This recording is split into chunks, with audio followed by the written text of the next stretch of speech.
Olá pessoal, tudo bem? Eu sou o Dr. Leonardo Higashi, endocrinologista e nutrólogo da Clínica Higashi, e hoje nós vamos falar sobre emagrecimento. Então vem comigo!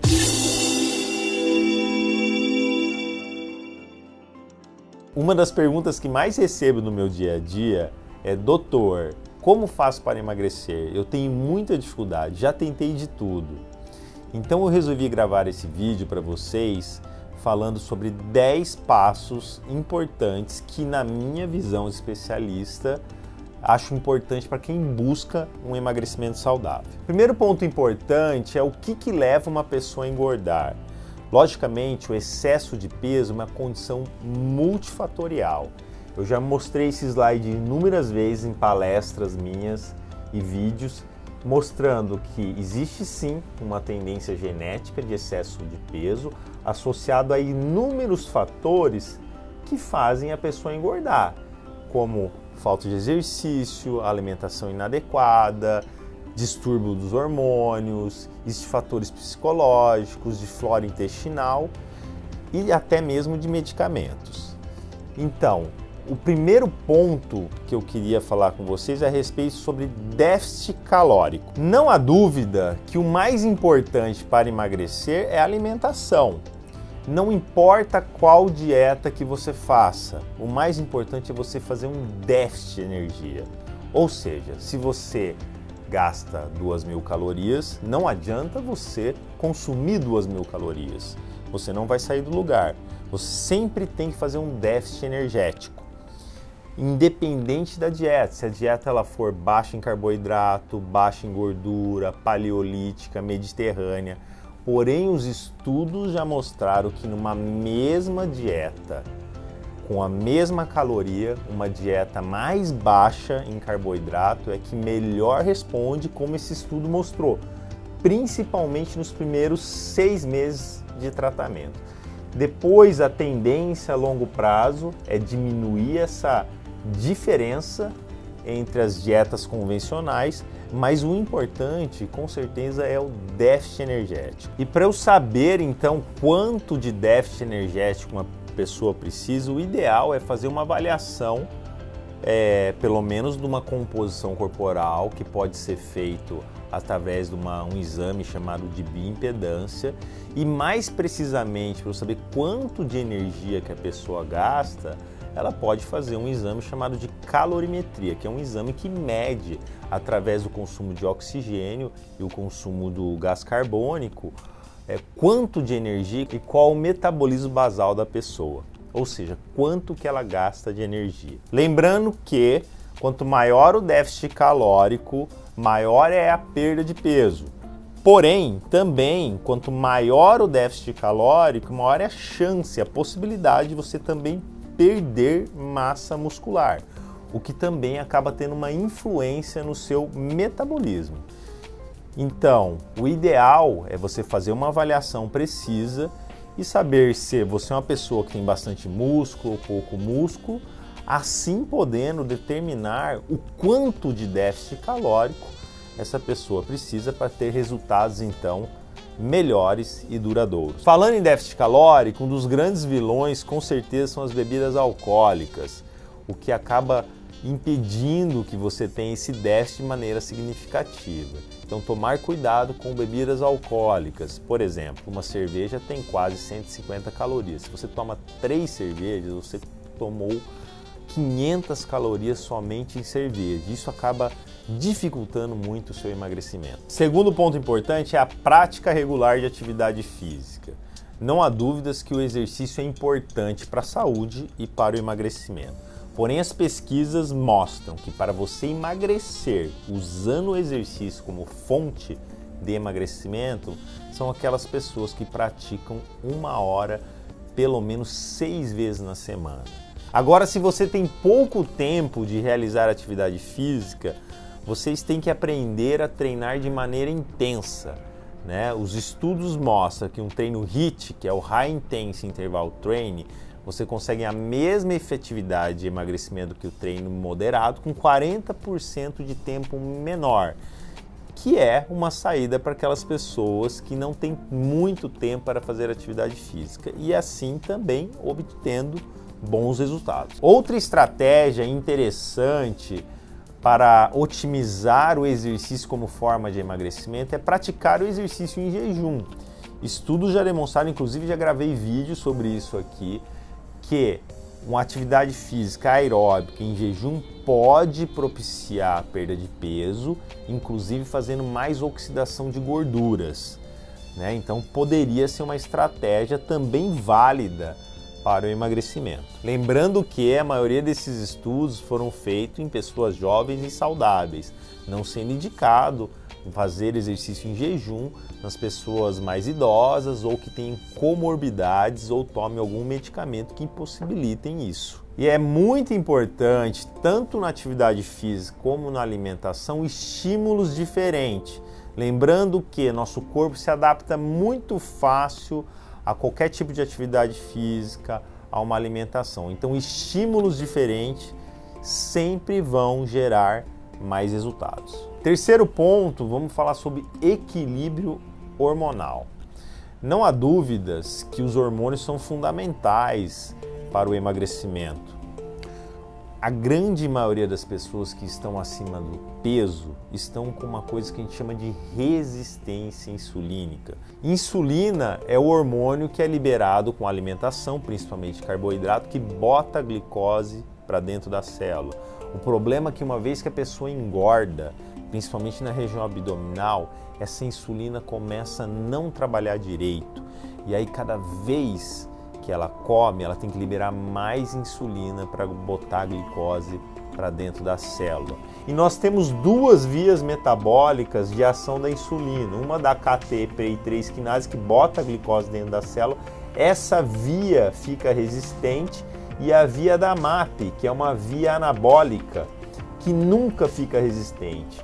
Então, a resistência insulínica cada vez gera uma hiperativação da via anabólica, gerando mais acúmulo de células de gordura. E para o emagrecimento é importantíssimo tratar a resistência insulínica, seja diminuindo o estímulo alimentar da insulina, como por exemplo a redução do carboidrato, fazendo atividade física. Também o jejum intermitente pode ser uma estratégia interessante, e até mesmo medicamentos quando bem indicado. Outros hormônios fundamentais para emagrecer são os esteroides sexuais. Eu já mostrei para vocês aqui que a menopausa faz acumular mais células de gordura, principalmente na região abdominal.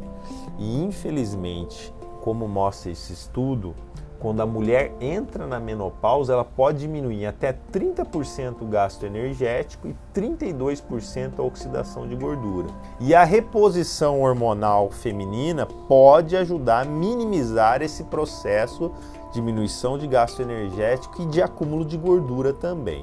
E nos homens, a mesma coisa, a deficiência de testosterona gera mais resistência insulínica, gera mais síndrome metabólica, e a própria resistência insulínica pode gerar deficiência de testosterona, gerando uma via de mão dupla de um ciclo vicioso da pior. E você fazer uma reposição também pode ajudar no processo de emagrecimento. Outro hormônio fundamental para o emagrecimento são os hormônios tiroidianos.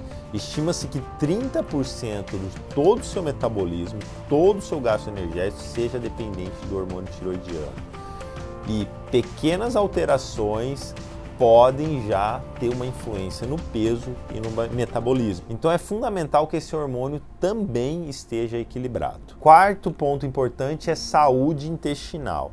Já há alguns anos, estudos demonstram que a flora intestinal, a saúde intestinal está envolvida com o aumento de peso. O que acontece quando você tem um intestino que não está saudável?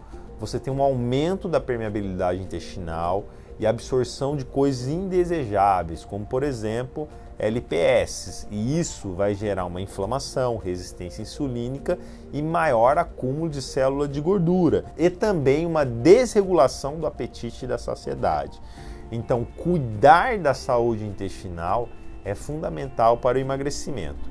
E a coisa mais importante para você cuidar do seu intestino é ter uma alimentação mais natural possível, consumindo muito vegetais, legumes e verduras. Pelo menos 6 a 9 porções por dia de vegetais, legumes e verduras e frutas. Aliás, esta é a regra número 1 de uma alimentação saudável. Logicamente que existem suplementos que também podem te ajudar a ter um intestino mais saudável, que vai desde enzimas digestivas, probióticos, aminoácidos como a glutamina, mas nada disso vai adiantar se você não tiver uma alimentação saudável. Quinto ponto é sono de qualidade. Não há dúvidas que você ter um sono de qualidade ajuda tanto na sua saúde como também no emagrecimento. Estudos mostram que você ter menos de 6 horas de sono por dia faz você piorar a sensibilidade à insulina, aumentando a secreção de grelina, que é um hormônio que aumenta o apetite, diminuindo a sensibilidade à leptina, que é o hormônio que inibe o apetite, além de diminuir a capacidade de atividade física, fazendo uma diminuição do seu metabolismo e aumento do peso e aumento do risco de diabetes e doenças metabólicas. Eu recomendo que vocês tenham pelo menos 7 horas de sono por dia, de uma maneira sincronizada, ou seja, o sono tem que ser durante a noite e não durante o dia. Sexto ponto importante é jantar cedo e ter todos os dias de 12 até 14 horas de jejum. Eu já demonstrei para vocês no vídeo anterior que teve um estudo que comparou 2 grupos com a mesma dieta, com a mesma atividade física. A única diferença era o horário de jantar. Aqueles que jantavam cedo, por volta das 7 horas, em comparação com aqueles que jantavam tarde, por volta das 10h30, emagreciam mais, em torno de 30% a mais, com a mesma dieta e com a mesma recomendação de atividade física. Então, jantar cedo e, obviamente, não comer mais nada depois, respeitando aí um período de 12 horas de jejum. O ideal é 14, que teve estudos que já demonstraram isso, que colocou pessoas obesas com síndrome metabólica e diabetes em 14 horas de jejum, e teve um resultado interessante na perda de peso e na melhora dos parâmetros metabólicos. Aliás, já há algum tempo tem se mostrado que um ritmo biológico sincronizado é aquela pessoa que dorme cedo, janta cedo, come menos à noite, ou seja, menos do que 30% do valor calórico total, acorda cedo. Isso tem um ritmo biológico sincronizado com o dia e isso está associado à saúde. O inverso está associado a doenças metabólicas, inclusive obesidade. Sétimo ponto importante é controle da compulsão e do estresse. Muitas pessoas são viciadas em açúcar. Aliás, estudos já demonstraram que o açúcar pode ser mais viciante que a cocaína. Esse estudo comparou 5 parâmetros de vício e demonstrou que o açúcar empata em 3 parâmetros de vício com a cocaína e consegue ganhar em 2, ou seja, ela consegue ser mais viciante que uma droga, como por exemplo a cocaína. E muitas pessoas são compulsivas e viciadas em açúcar e precisam de ajuda para controlar esse vício. Essa ajuda pode ser desde medicamentosa, com suplemento, com terapia, com tratamentos específicos, porque é muito difícil uma pessoa conseguir emagrecer consumindo grandes quantidades de açúcar. Outra questão importante é o controle do estresse, que hoje em dia está muito frequente, que ele altera o eixo hipotálamo, hipófise adrenal, que faz também a busca por comfort foods, ou seja, alimentos que confortam, rico em carboidratos, que também podem prejudicar o emagrecimento. O oitavo ponto importante é a respeito das toxinas ambientais. Talvez seja o mais difícil de se botar em prática no dia a dia. Nós sabemos que tem várias substâncias tóxicas que estão no nosso dia a dia, como plásticos, conservantes, agrotóxicos, metais pesados, que fazem disrupção do seu sistema hormonal, ajudando ao acúmulo de células de gordura.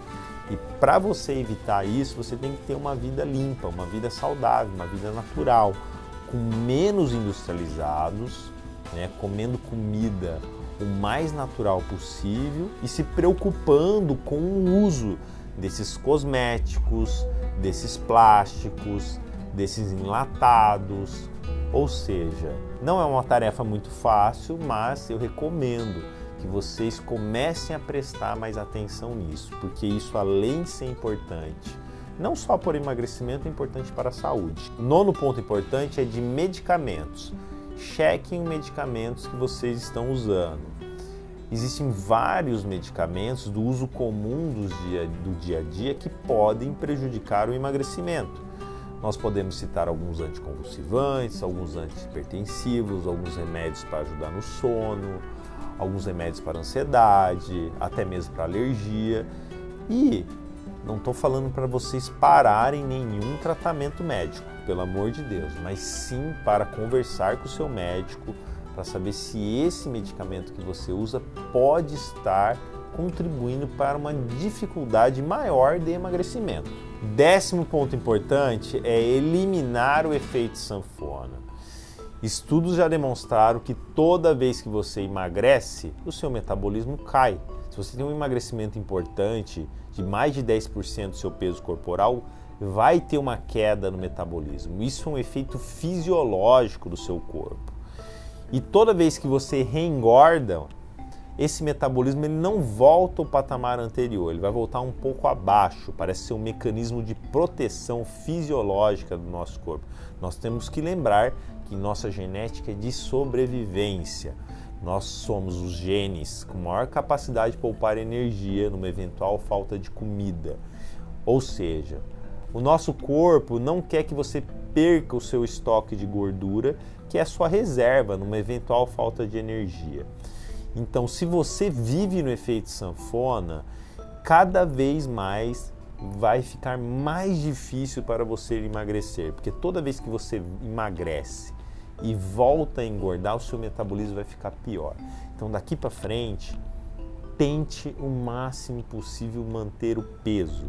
Mas estudos demonstram que essas alterações metabólicas que fazem você gastar menos energia, ou seja, baixando o seu metabolismo para engordar, e também essas alterações para você aumentar o consumo de energia, o que acontece quando você emagrece, vão persistir por em torno de 2 anos. Ou seja, depois desse período, se você conseguir manter o seu peso perdido por 2 anos, você vai ter mais facilidade para se manter no peso. Então é isso, pessoal. Os 10 passos que eu acho importante para você ter um emagrecimento saudável e sustentável é 1. Déficit calórico, independente da dieta que você fizer. 2. Atividade física, no mínimo 1 hora, 6 vezes na semana. 3. Cuide dos seus hormônios, né? Equilíbrio hormonal é fundamental. 4. Cuide do seu intestino comendo pelo menos 6 a 9 porções de vegetais, legumes e verduras. 5. Sono de qualidade. Ter pelo menos 7 horas de sono todos os dias e durante a noite. 6. O jantar cedo. Jantar cedo e tentar manter de 12 a 14 horas de jejum todos os dias. 7. Controle da compulsão alimentar e do estresse. 8. Tenha uma vida mais limpa, livre das toxinas, o mais natural possível, evitando os industrializados, enlatados, empacotados. 9. Cheque os medicamentos que pode ser que tenha algum que te prejudica. 10. Acabe de vez com o efeito sanfona, senão cada vez vai ficar mais difícil para o emagrecimento. Até a próxima e muito obrigado.